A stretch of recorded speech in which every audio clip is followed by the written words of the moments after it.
Okay, well, good morning and welcome to the second of five seminars that we are doing, where we're taking a look at the unique aspect, shall we say, of family-owned businesses.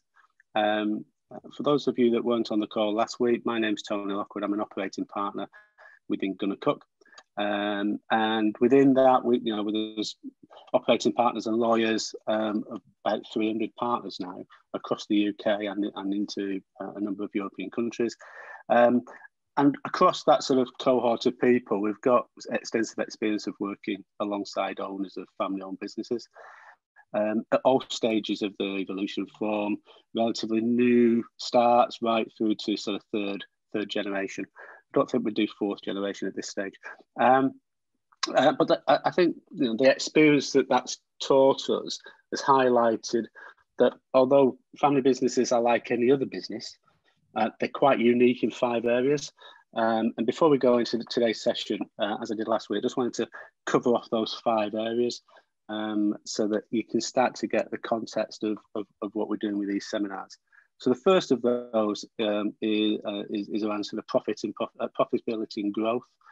And this, the unique aspect of it from a family perspective is, as we get into second generation, third generation, the family grows, there is a need for the business to keep throwing out cash and growing and driving greater profitability to fund that enlarged family unit.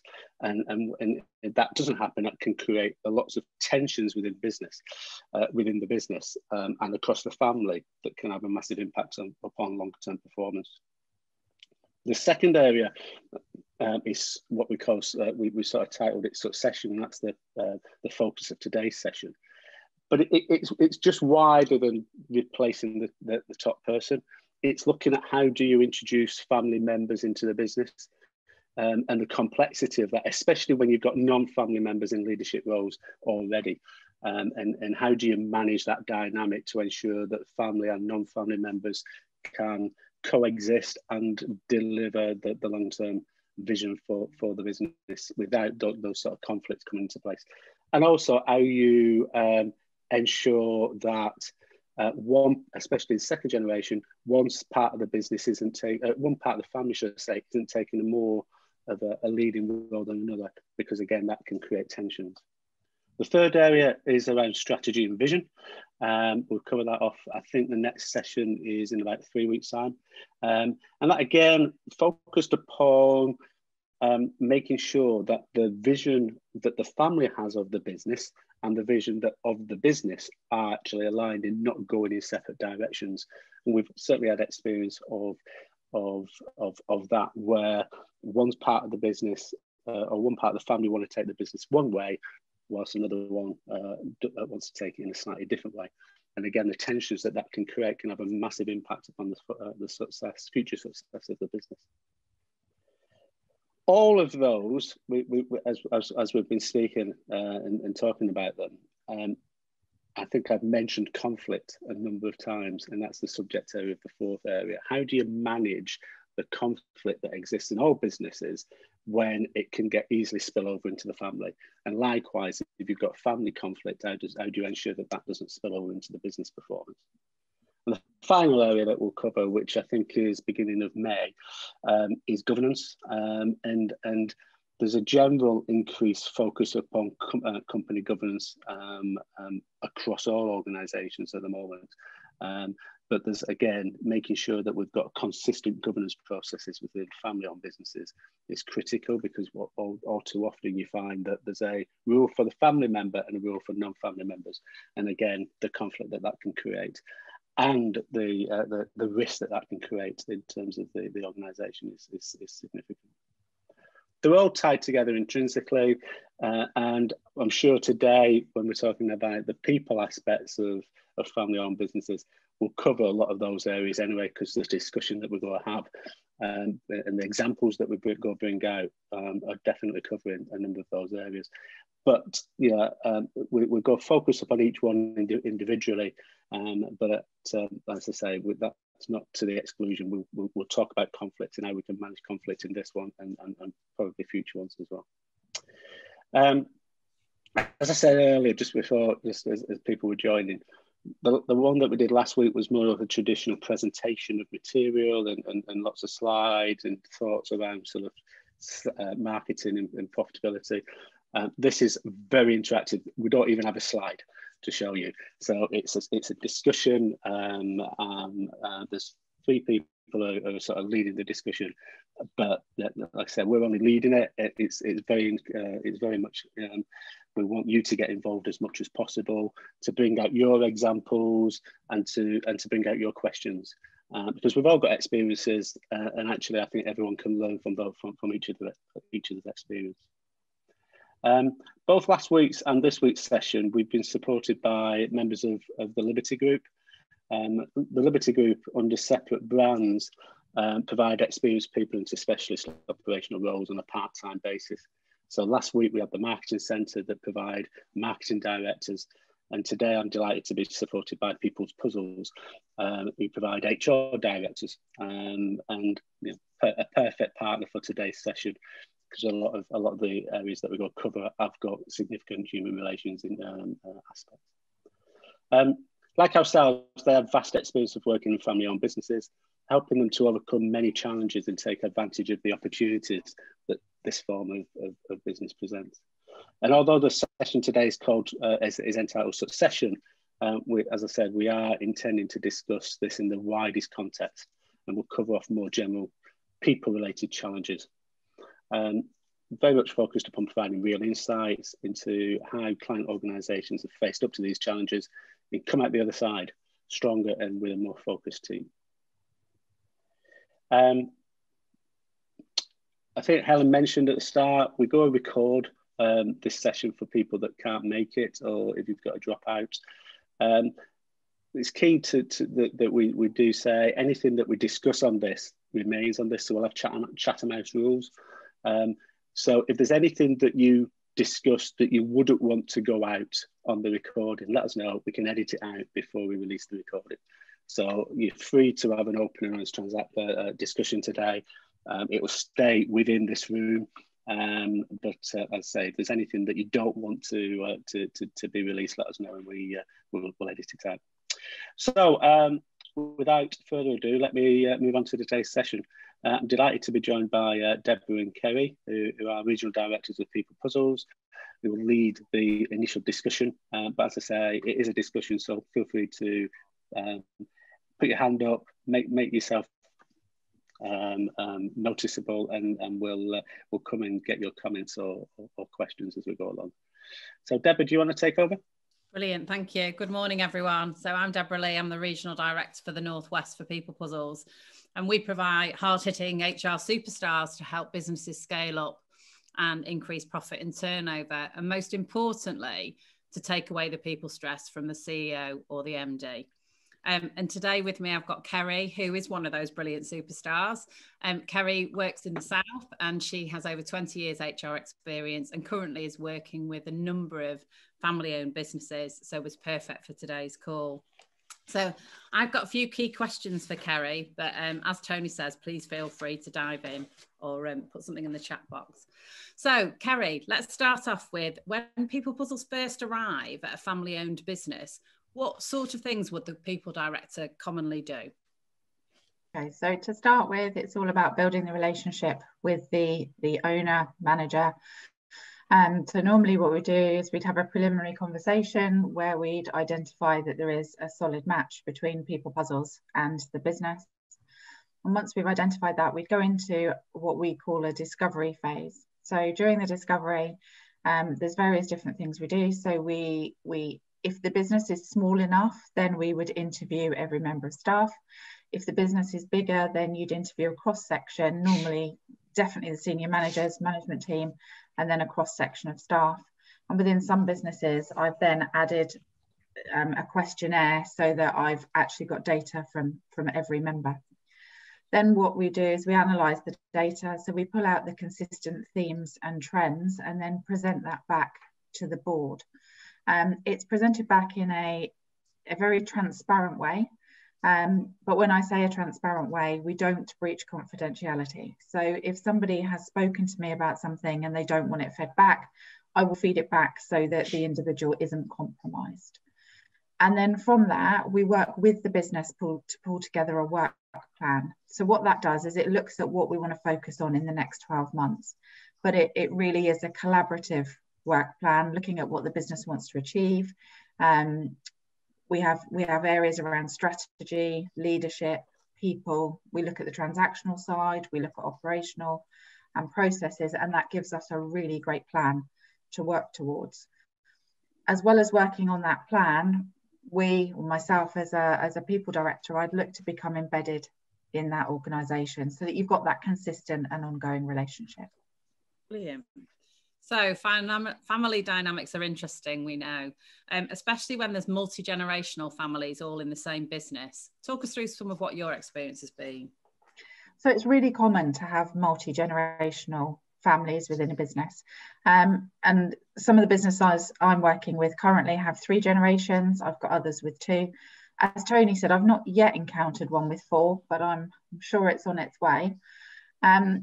Some of the difficulties you find, so business may have been started by, grandpa, less so grandma, but, grandpa. And as the generations progress, you may have had people, so grandsons, granddaughters who have gone to university, they've had experience in other businesses, and they want to bring fresh ideas into the business and change that dynamic. They have different ideas on how to do things, and I really do see that through the generations, that there are different ideas.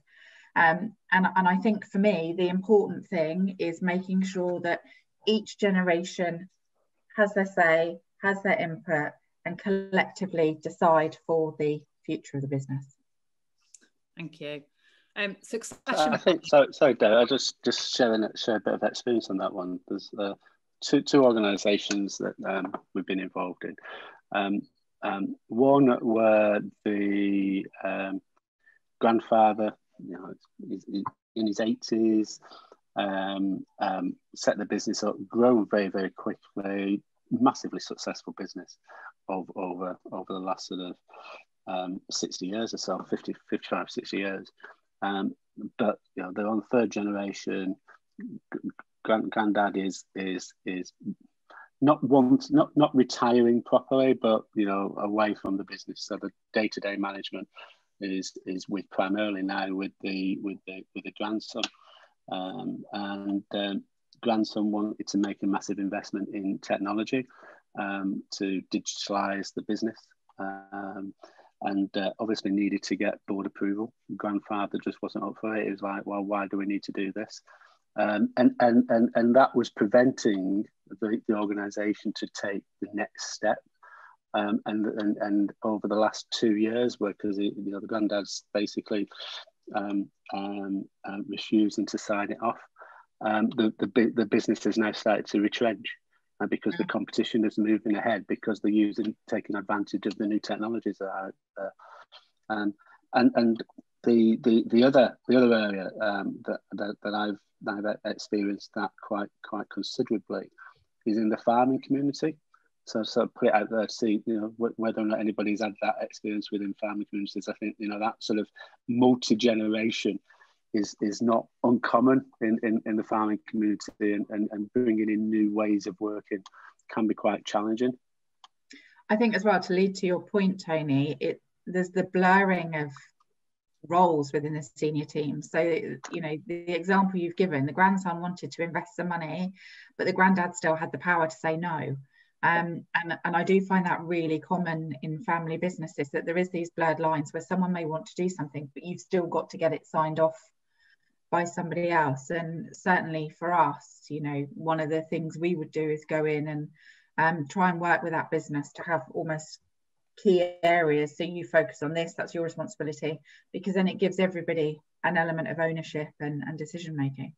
Yeah, I think that what we find is that all businesses have a chain of command, and major expenditure needs typically will need to go to the board, and even if there's external investors in there, goes to the external investor. Mm-hmm. But the challenge is that we find in family businesses that it can actually break the relationship.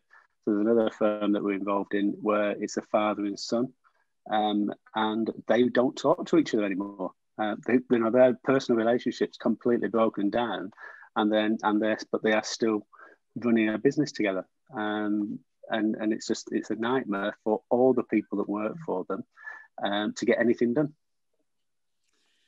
But all of those points lead perfectly onto my next question, which is about succession planning. And it's accepted it's a real genuine issue in family businesses. So it'd be good to share, Kerry, what you've seen and how you've helped businesses with that.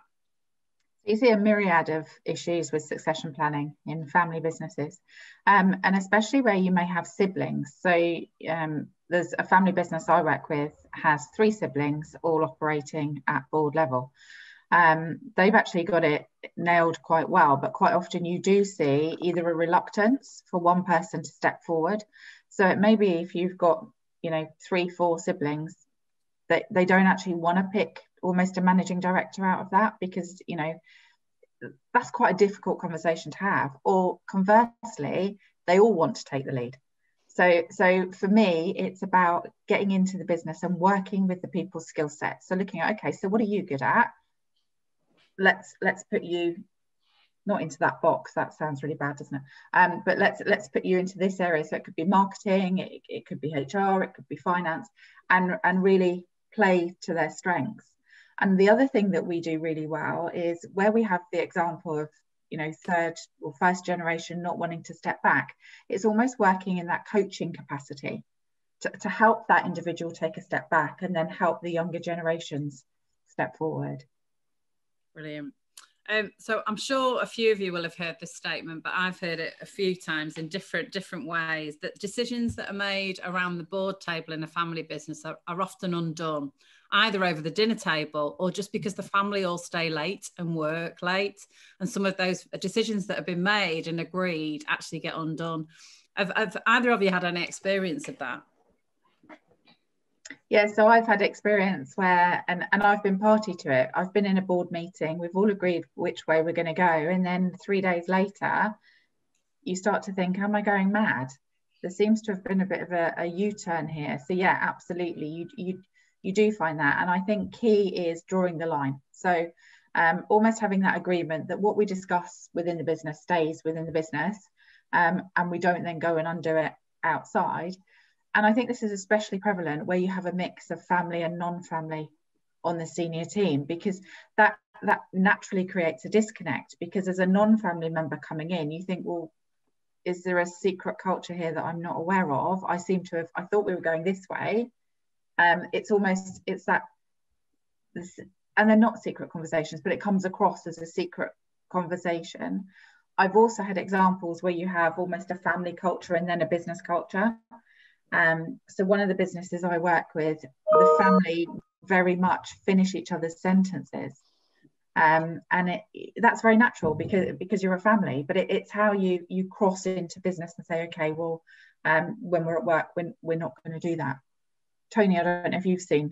Yeah, no, I was just going to say, I think the challenge is for the other members of the business, whether that's in leadership roles or in subordinate roles, getting that clarity around what's expected and being clear about where you're moving towards, and once a decision is taken, stand by it is critical for any business. And this probably strays into the sort of final seminar around governance and having that structured governance process that people, whether you're family members or non-family members, actually comply with and agree to. But yeah, absolutely, lots of experience of decision being taken on a Friday, and then the whole world's changed over the weekend, and business comes back on a Monday expecting to do things, and suddenly, you're starting going down that track, and then people are pulling you up saying, what are you doing?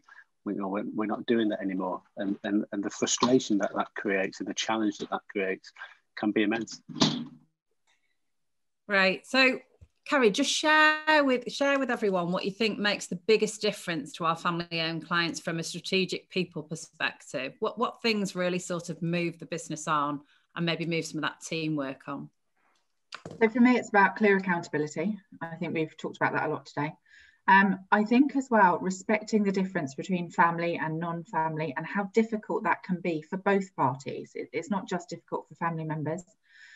I think another area is clear management development.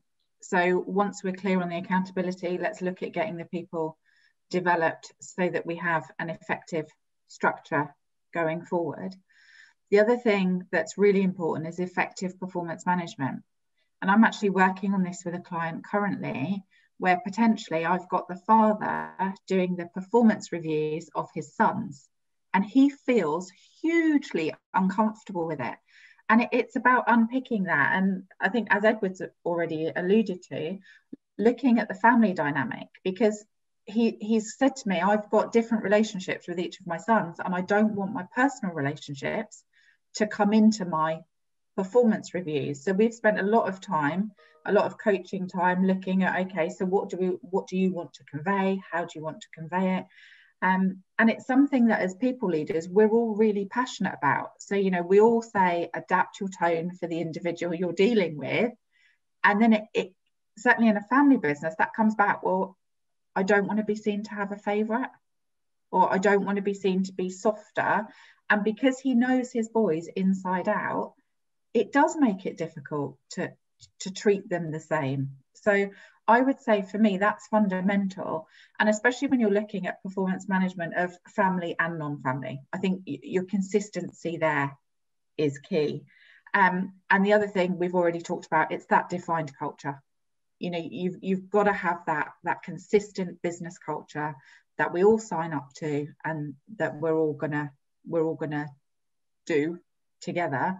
And finally, it's about bringing non-family on the journey. How would you do that? Sorry. Who was that? Was that you, Tony? No, yeah, I would say though, I was just going to come back to Kerry in terms of, as you say, that performance management. That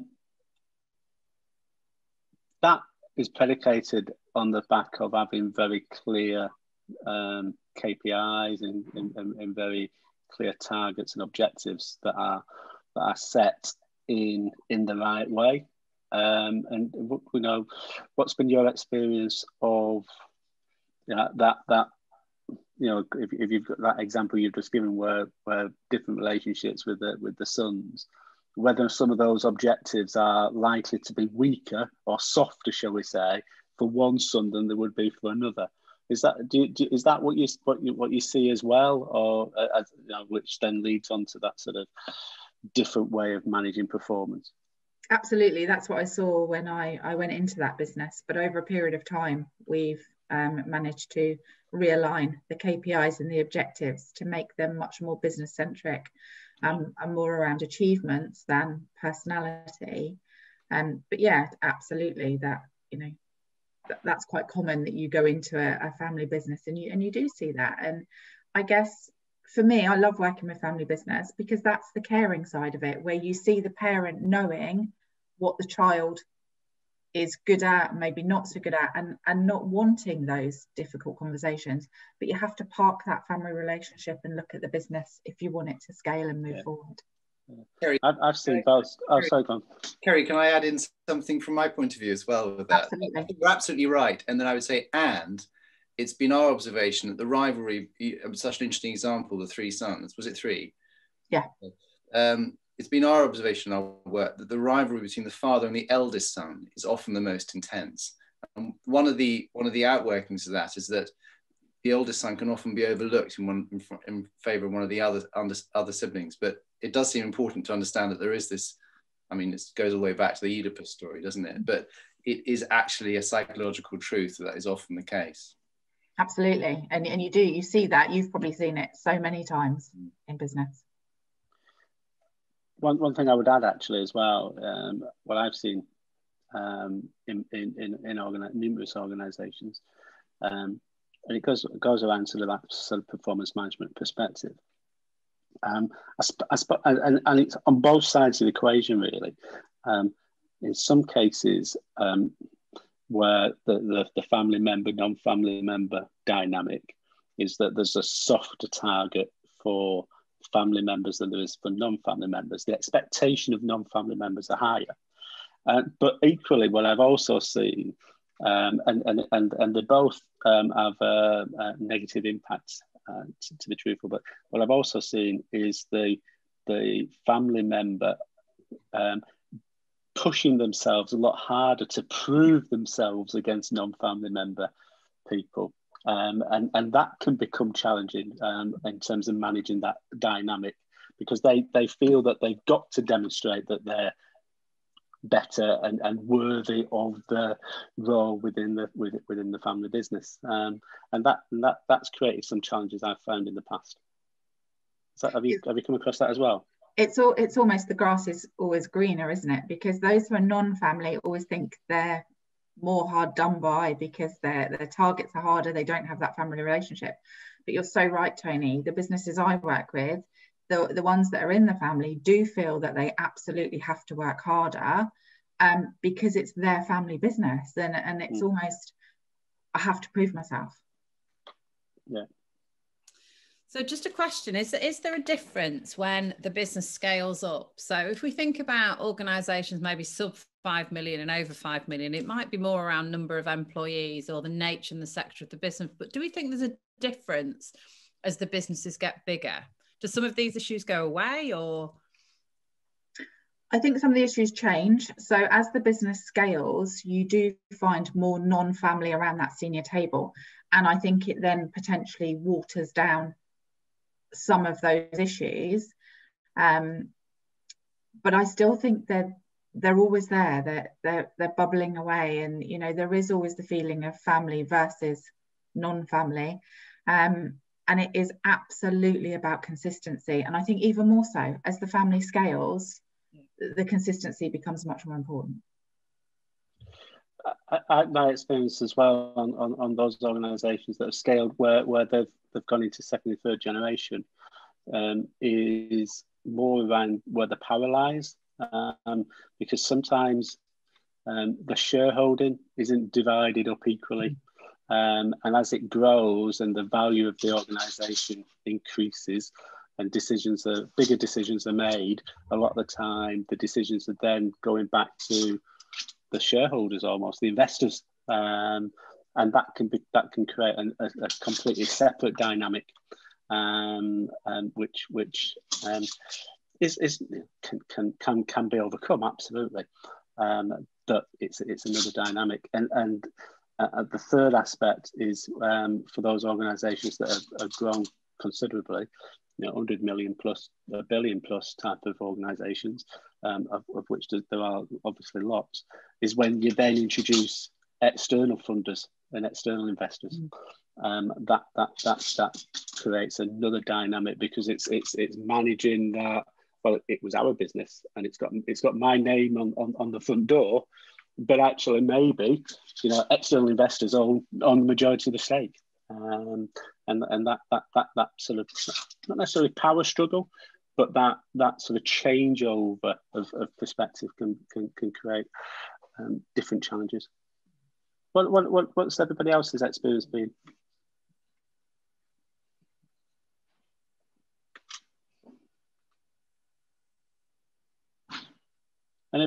Sorry, Bob Lock. Hello. Bob. Can you hear me? Yes, You can. So I'm with the FD Financial Director Centre, who are sister business to People Puzzles. I'm working in Gloucestershire and in the southwest. I've got an example of an engineering business.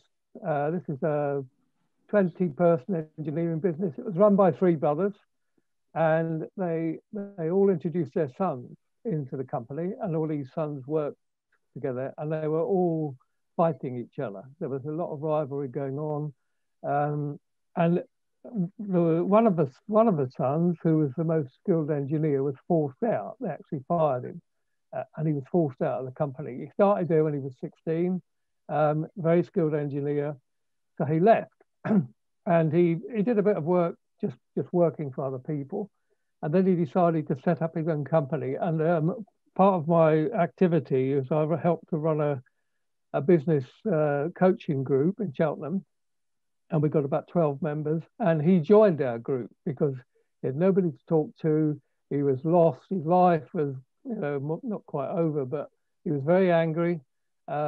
He had money, he had some backing, and we helped him calm down. And he set up a new business in competition with his uncles. And one of the things we had to do was stop him going after his uncle's customers, because he would cut the price. He would do anything to get that work. And we kept saying to him, you don't need to do that, Nick. You know, you're a very good engineer. You've got great machines. You're building a nice business. Just get some business in other places where, you know, you're not directly competing with them. He's grown tremendously. So he's got about 12 people now, and he's expanding very well. He's extremely profitable and cash rich. And he was, for quite a long time, he was living in his parents' house. So he was living with his father, who was working in the old business with his brothers. And it became such an emotional, you know, it was incredible. He nearly had nervous breakdown twice over this. And now what we've done, he's been in our group about 6 or 7 years, I suppose now. So the old business, these uncles are getting a bit old and some of them want to retire. One of them's got a lot of money. And he's actually talking to them with our help about buying what remains of their business. It's gone downhill. Their business has gone downhill, partly because they refused to invest in new machinery, and him and other competitors did. But his life was upside down for probably 5 years. He was completely in turmoil. We really helped him because we are a group of business owners. But I was quite shocked at the intensity of the feelings about all this going on in what was a very close-knit family, and now is not a family at all. Has he ever repaired his relationship with the family, Bob? I don't think he'll ever do that with his uncles. I don't think that'll ever happen. His father, he's moved out now from the father's house, and he's got his own house. He's got his own partner and everything, and that's going well. So I think his relationship with his parents will probably be okay.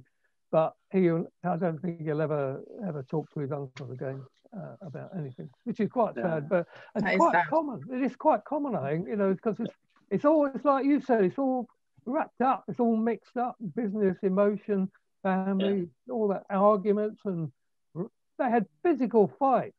These people in the factory in front of the employees. So it was really quite an eye opener for me. But our group really helped him. So I didn't do so. I did a bit on the financial side for him, but we really helped coach him and keep his mental stability going. And he's in a good place now.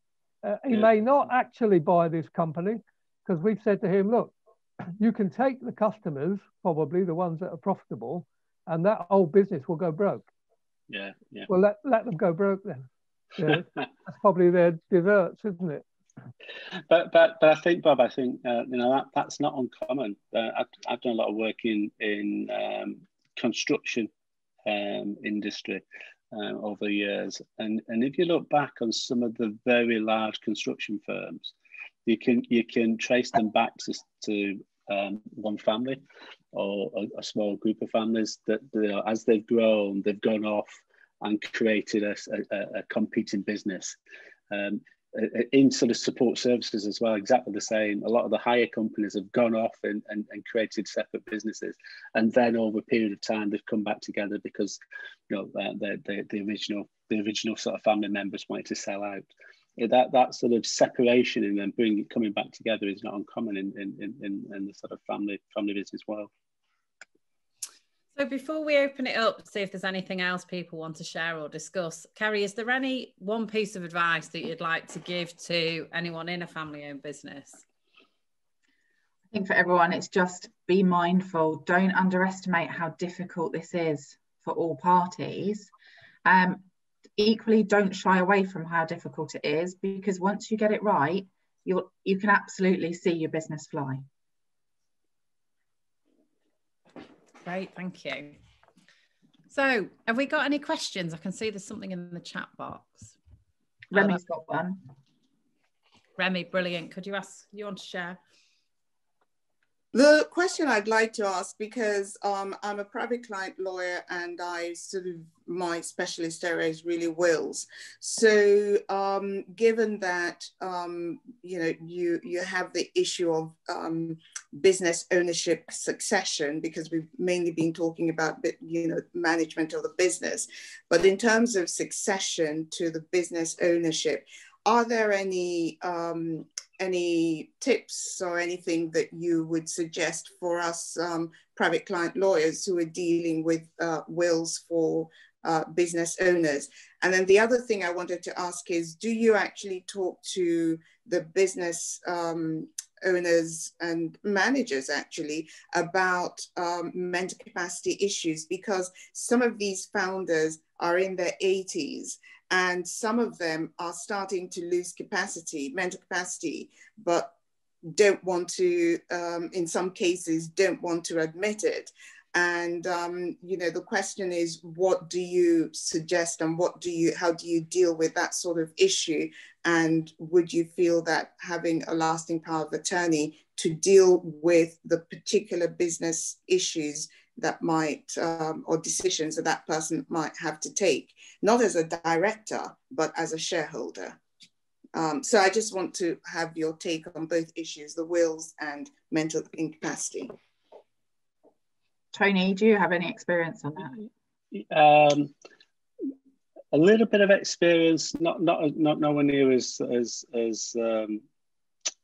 final, I suppose, as what Remy was just talking about. But yeah, the lasting power of attorney is definitely something that all business owners, whether you're family-owned business or not, to be fair, need to consider, in my opinion.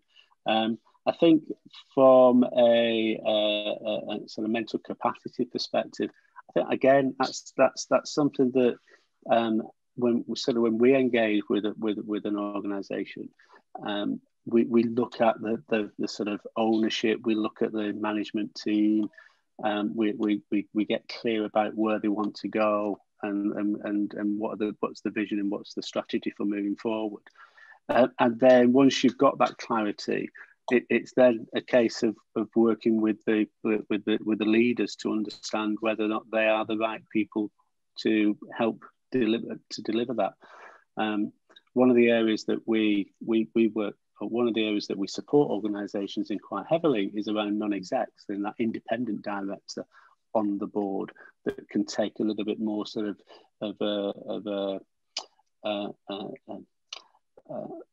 get less emotional perspective on things, shall we say?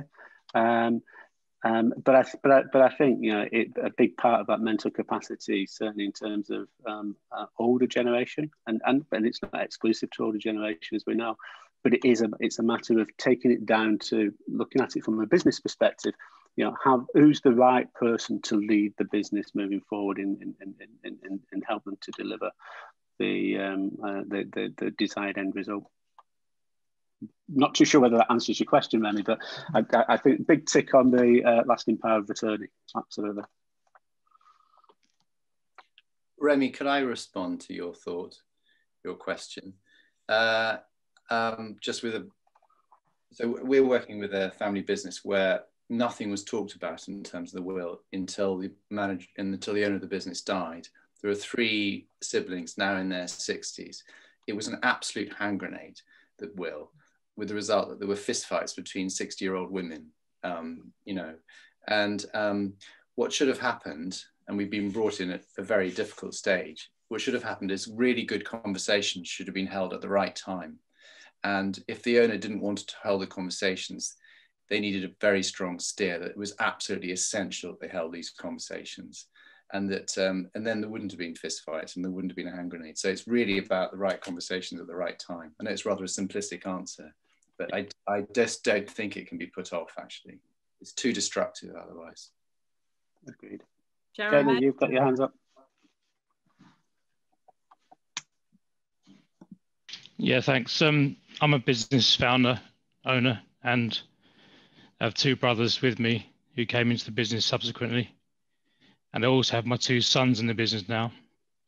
And got a situation where the 2 sons are kind of outshining some of the brothers. so they're doing well in terms of their performance. How do you help? And we basically all sit around the leadership table. So we're getting help from People Puzzles, and there's work in progress. How do you help perhaps a brother of the three of us who's perhaps less able to accept that whilst he's a shareholder, he steps away from the leadership role where he's actually failing and letting himself down, and accept that perhaps one of his nephews sits around the leadership table? As long as the business continues to grow and yield cash and profits, how can you help him accept that? Is that an understandable question? Yeah, and for me, that would be something that your PD would do for you as part of your relationship with People Puzzles. I've certainly had to do it before, where I've had to sit down in a coaching capacity, and I find that's always the best way to do it. So, sitting down with the individual and getting them to think a bit differently. Don't underestimate it. It's not going to happen overnight. It's going to take a series of conversations to change their thinking, but equally, I wouldn't shy away from it if it's right for the business. Yeah, along with that, you've got probably a mistrust or just distrust of what's going to happen, because am I going to be eventually forced out of the business? Yeah. They need assurance that they're here to stay. They're part of the furniture, if you like, but the better role for them is to do what they're best at and leave the leadership of the company to those that, and that's quite a hard thing for me to say to him because I'm his brother. Yeah. And also he's my son. It's a very difficult dichotomy. So People Puzzles, certainly they're beginning to have those conversations, but it's really hard to get away from a sense of entitlement as a family member, and the next generation come up and they see them taking some shares. And yeah, we're not a very typical family business where there's a dad. It started with me, then two others, and then my sons. Yeah. And there's no other sort of cousins coming in yet.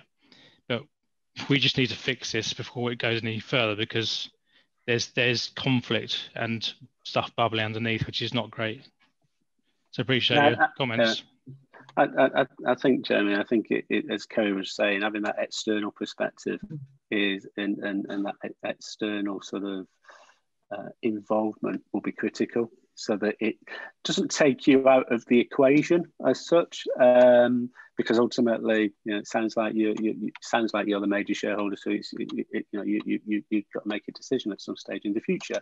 But having that independence of view in the first instance is probably a good thing, and that's where, I touched on it earlier, the sort of the independent director, non-exec director, can always be that almost that buffer to sit down with the individuals and get them to a place where they understand what you've just said, that that their best role in the organisation is to do this over here, and let other people take a lead in the areas that they're best in and where they can deliver most impact. But also, it's probably the fact that those areas where you can deliver most impact tend to be the areas that you enjoy working in as well. So it might be that they're not necessarily enjoying some of the things that they're not able to deliver the maximum impact on. So it's having those discussions and those open and honest discussions with an independent person will hopefully free up some of that sort of conversation and help them to come to their own conclusion rather than forcing something onto them. The other thing I'd add as well, Jeremy, is around them being concerned that they're going to be forced out of the business, making sure that you've got up-to-date directors' agreements in place so that they know that whatever their status or shareholding is, that you're not going to rip that out from underneath them. Can I just add, a couple of things just onto the back of that. So I'm on the people side of it, but working with a number of family businesses, and I think all the advice that everyone's given you then is really powerful. But the other side is you're saying that the brother will still share in the profits and the dividends and everything. And what I've seen organisations do, family businesses, is have a family council that is separate to the board. So those individuals who perhaps are not operating at that leadership level in leadership employed roles still have a significant feeling of power, influence, but in a different forum. So it is in the family council, and then depending on how your family council is structured, there may be certain strategic decisions or investment decisions that would need to be approved by the family council, but it's a more elegant way of managing it, that the person isn't just, right, okay, you're being demoted, you're not leadership anymore, but actually when you're an employee, this is where you add value, but actually you are a key person on that family council. Yeah, that's very helpful. Yeah. I think you're right that it's important their voice is still heard, because they might feel if I step away from this table, my influence has gone and I own this jolly thing. So please, can I still be here? Whereas that's about the strategy and delivering, executing on the strategy of the business. Yeah. If we have what you might call a family council or a shareholders meeting, yeah, that's where he can say, look, I'm not happy about this, or I'd like to see this. Yeah, that's very good. Yeah. And also you're preparing for your generation. I'm so sorry, the door's going and the dog's barking. I'm really sorry. Yeah, I think just following on from that, that's probably a little bit of subject of the next seminar, where we talk about being clear about the family vision and the business vision being aligned. So that's a really good example where you could have a shareholders a group or a family group, and then a traditional board that sets the strategy. But fundamentally, it's the investors, the shareholders, that will sign off on that strategy. So the shareholders will set the strategy, and then it's the board and the leadership team's responsibility for delivering that strategy. And that separation of duties is probably a good place and a good way of breaking that sort of that challenge that you've got. Thank you. Any and we're coming up to the end of the hour. I think we can all just carry on for a few more minutes if we want to. But any other comments or any other questions or observations that any of you want to share at this stage?